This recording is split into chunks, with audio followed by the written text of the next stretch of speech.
அனைவருக்கும் வணக்கம். வராகி நற்பவி. எல்லாரும் எப்படி இருக்கீங்க?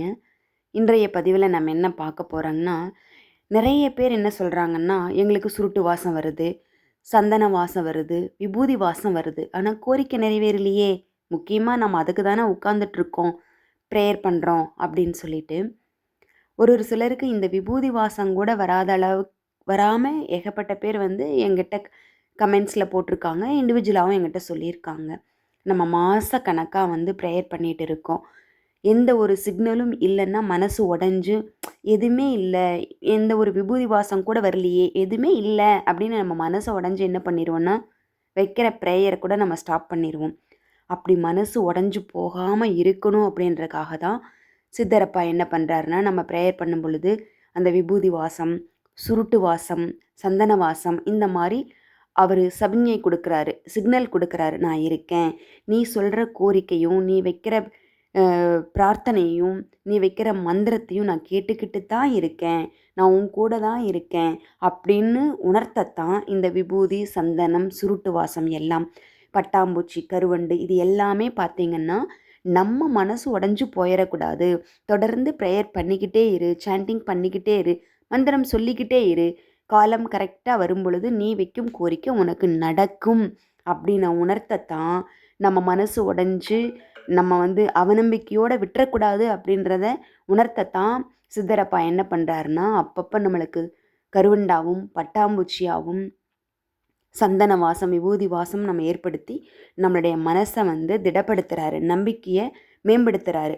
சின்ன பிரார்த்தனையாக இருந்தால் ஒரு சில வாரங்கள்லையும், பெரிய பிரச்சனையாக இருந்துச்சுன்னா 6 மாதத்துலேயும் கண்டிப்பாக நடந்தே தீரும் அப்படின்னு சொல்லப்பட்டிருக்குங்க.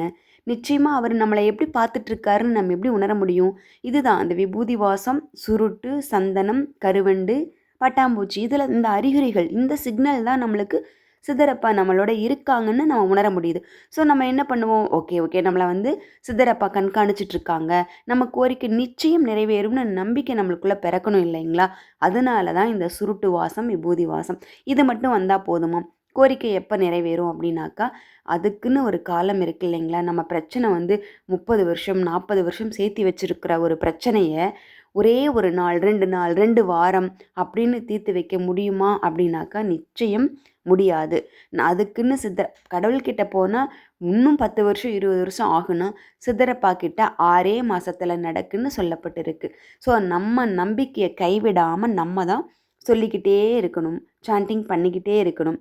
அதே போல் சித்தருக்கு பிடிச்ச விஷயம் என்னென்னா, குழந்தைகள் வீட்டில் இருக்கிற குழந்தைகளை திட்டாமல் அவங்கள மேக்ஸிமம் எவ்வளோ சந்தோஷமாக வச்சுருக்கணுமோ அவ்வளோ சந்தோஷமாக வச்சுருந்தா அவருக்கு ரொம்ப பிடிக்கும் அப்படின்னு அவர் சொல்லியிருக்காருங்க. அசோகா ஐயா அவர்கள் சொல்லியிருக்காரு. இதை புரிஞ்சுக்கிட்டு நம்ம நம்பிக்கையோட இன்னொரு விஷயம் என்னென்னா, சித்தரப்பா உணர்த்தக்கூடிய முக்கியமான விஷயம், அவர் நம்ம அணுகும் போது நம்ம பரிசுத்தமாக பரிசுத்தமாக மீன்ஸ் மனசை கண்டிப்பாக சித்தரப்பா நடத்தி கொடுப்பார் அப்படின்ற நம்பிக்கையோட, பரிசுத்தமான நம்பிக்கை அவர் மேலே வச்சுருக்கணும்னு அவர் எதிர்பார்ப்பார்னு சொல்லப்பட்டிருக்குங்க. இதை தான் நம்ம கடைபிடிக்க வேண்டிய முக்கியமான விஷயம். இதை புரிஞ்சுட்டு நம்ம தொடர்ந்து சித்தரப்பாவுடைய, கேளகேர் சித்தருடைய மந்திரத்தை தொடர்ந்து நம்ம ஜபம் பண்ணிக்கிட்டே இருக்கணும். கூடிய விரைவில் நமது கோரிக்கை நிச்சயமாக கண்டிப்பாக நிறைவேறும் அப்படின்ற அவர் கொடுக்குற ஒரு சிக்னல் தான் விபூதி வாசம், சந்தன வாசம். இந்த நம்பிக்கையாக ஏற்றுக்கணும் நம்ம.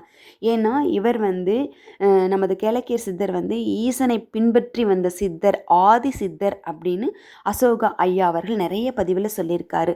அதனால் ஈசனை பின்பற்றி வந்த காரணத்தால் நிச்சயமாக இவர் மொத்த பிரபஞ்சத்துக்கும் உதவி பண்ண ரெடியாக இருக்காருன்னு அவர் சொல்லியிருக்காருங்க. ஆதி சித்தராக இருந்து நம் அனைவரது கோரிக்கையும் அவர் நிச்சயமாக நிறைவேற்றுவார். நம்பிக்கையோட, தன்னம்பிக்கையோட, முழு மனதோட அவருடைய மந்திரத்தை ஓம் ஸ்ரீ கேளக்கே சித்தர் நமோ நமகன்னு சொல்லி நமது கோரிக்கையை அவரோட பாதத்தில் வைப்போம். நிச்சயமாக அவர் நமக்கு நம்மளோட கோரிக்கையை நிறைவேற்றி கொடுப்பாருன்ற நம்பிக்கையோடு நம்ம காத்திருப்போம்ங்க. நல்லதே நடக்கட்டும். நன்றி, வணக்கம். வாழ்க வளமுடன், நலமுடன்ங்க.